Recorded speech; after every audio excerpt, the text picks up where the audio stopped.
kwake amefanya kazi kubwa sana, lakini achilia mbali na hilo, maigizo mapya yote yenye viwango vikubwa yameweza kuachwa nje kwa kipindi cha kwanza.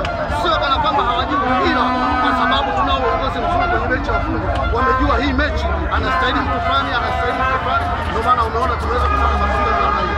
Lakini kwenye donation moja, chemistry moja bado tunatengeneza kikosi, tutawapata wazuri. Kwa mfano unaona chemistry ya Dumbia pamoja na Celestia na Pakome, ile safu ambayo tulikuwa tunaitegemea mwanzo, ambayo tulikuwa tunaitumia mara ya kwanza ya upande wa Chama pamoja na Pakome na Azizi, sasa ndio imerudi rasmi.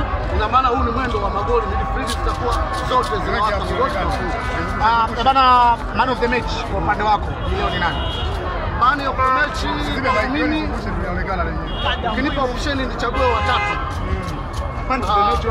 Ni mmoja, lakini wale wote pato zimefanana. Nisiwe rafiki. Kwenye upande wa kwanza ningempa Diara, mimi kama mimi, akafanya savings za maana sana, yani ile ni jitihada za kwake private. Lakini pia kwa upande wa Pakome kaweza kudrive, timu ilikuwa imelala, kaweza kudrive, kaonyesha kitu na wale watu wameona kwamba hawezi kumpatia.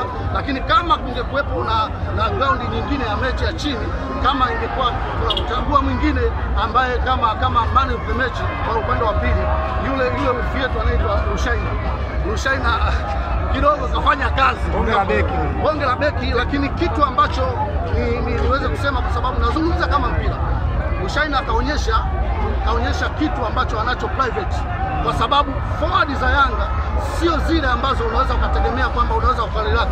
Kwa hiyo kacheza, yani ile wanasema tone la mwisho la damu, anaonyesha uwezo.